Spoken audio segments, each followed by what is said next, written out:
Hey everyone, Melissa here with another tutorial for you. This time I'm working on a real-time painting of a galaxy using acrylic paints. For this project I used a Blick artist panel, which is kind of like a hardboard that's gessoed. It's usually white, though in this case I did paint it with some black acrylic paint to start. If you're not able to get something like this, you can also use a regular canvas that's either very smooth, or you can buy one that's a little rougher and make it smooth yourself. I do have a tutorial on doing just that thing, and I will have a little card pop up for that so you can check that out. As far as paints go, you don't have to use the same exact paints that I did. If you have something similar, you can use that, or you can use different colors altogether to make it your own. I used mostly Liquitex Basics paints, and I do have a list of those in the video description. A couple of the paints I used were from other brands, simply because I didn't have those exact colors that I wanted in the Liquitex Basics. And as far as paintbrushes go, I used basically whatever I had on hand. I tend to prefer synthetic paintbrushes, and those are really any brand, but the ones that I use the most, I use Liquitex Basics paintbrushes. I use Hobby Lobby's generic brand, which is the Master's Touch line. And another one that I use is the Robert Simmons Simply Simmons brushes. But really whatever you have on hand is fine. And one of the more important things that I use to create some of the smoother blended areas is what's called a mop brush. And that just looks kind of like a makeup brush or a powder brush if you've seen something like that. You can't actually use a makeup brush if you don't have a mop brush available. But the important thing is for those that you keep it dry. So another thing you'll see me use quite frequently in this painting is my water sprayer. This is the Delta Artist Fine Mist Water Sprayer is the one that I use. You can really use any sprayer that you have available. I like this one mostly because it lets out like a slow, continuous fine mist that makes it really easy to keep your whole painting on the wet side, which is great for working in acrylics, which dry very fast. If you don't have something like this available, just a regular like pump spray bottle will work. I just tend to prefer this kind of sprayer, so if you have one available, it is wonderful. And now we will continue a little more with the painting process. You'll see me come on with some little tips and tricks here and there, and I'll come back with a little bit of voiceover in a bit.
So I wanted to pop back in and talk a little bit about what I'm doing right now.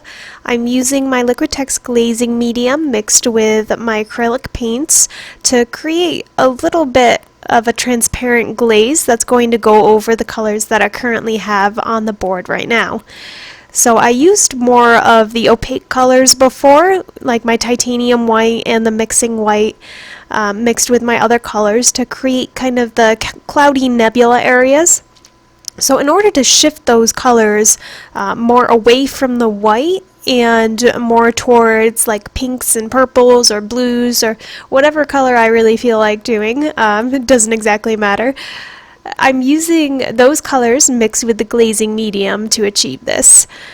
So if you're using something like glazing medium, you want to use your transparent colors. Opaque colors won't really work for this method. If you don't have glazing medium, you can also use water with acrylics. And it'll achieve pretty much the same idea, it just won't be as glossy. So I mix a little bit of the glazing medium with my transparent colors, like Dioxazine purple.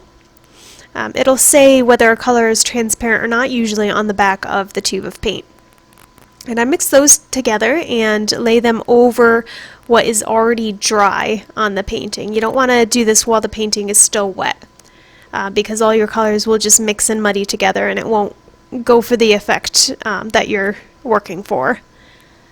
So once that is dry and you glaze that color over it, you'll get this nice little subtle shift in color usually.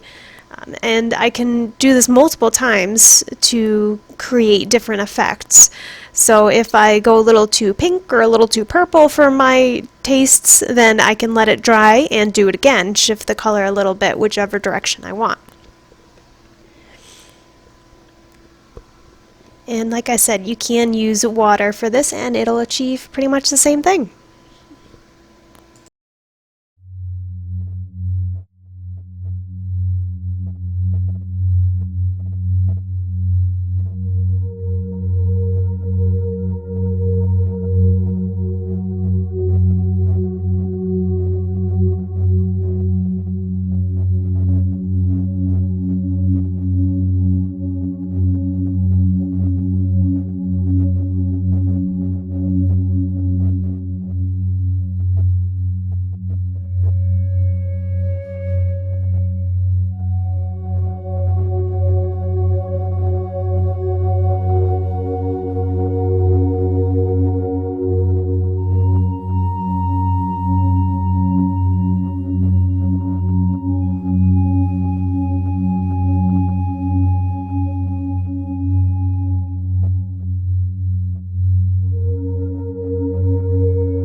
And now we get to the fun part.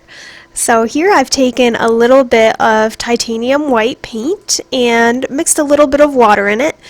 You want it kind of the consistency of, I don't know, probably milk or heavy cream. And you'll get better over time with determining exactly what ratios work best for you. I want it to be pretty fluid, but I want it to be pigmented enough that it will actually leave marks when I'm done with it. So I'm using an old toothbrush. Please don't use the current toothbrush that you are using to brush your teeth. And I'm dipping that into the paint, and I'm holding it a little bit, probably about a foot away from the canvas board, and I'm using my finger to gently flick the liquefied paint onto the painting. And this is going to create a nice scattered star pattern that's not like, it doesn't look like you've actually placed like dot after dot after dot onto the painting. It's more random, more natural. You will get some kind of bigger blobs in there that you'll see me get rid of shortly. But this is the best method that I've found to create a nice starry sky. And if you want your splatter pattern to be kind of with like bigger stars, you can go closer to the painting. If you want it to be more of a fine mist, you can move the toothbrush farther away from the painting. And you'll kind of get a feel for it the more that you do it. I do recommend, if this is the first time you've done this kind of thing, test it out on a scrap piece of paper first, so you kind of get a feel for it. And then you can see I'm just using my finger to smudge off kind of those bigger blobs that don't actually look like stars. It might help if you dip your finger into a little bit of water before you do this, depending on how dry your canvas is already. So here is the finished piece. If you have questions, please feel free to leave them in the comments below, and I'll do my best to get to them. If you happen to create something from this video, please tag me either on Facebook or on Instagram. I'm at Melissa Mancuso Art. I would love to see what you're doing. And if you haven't done so already, please remember to hit that like button and definitely subscribe if you want to see more.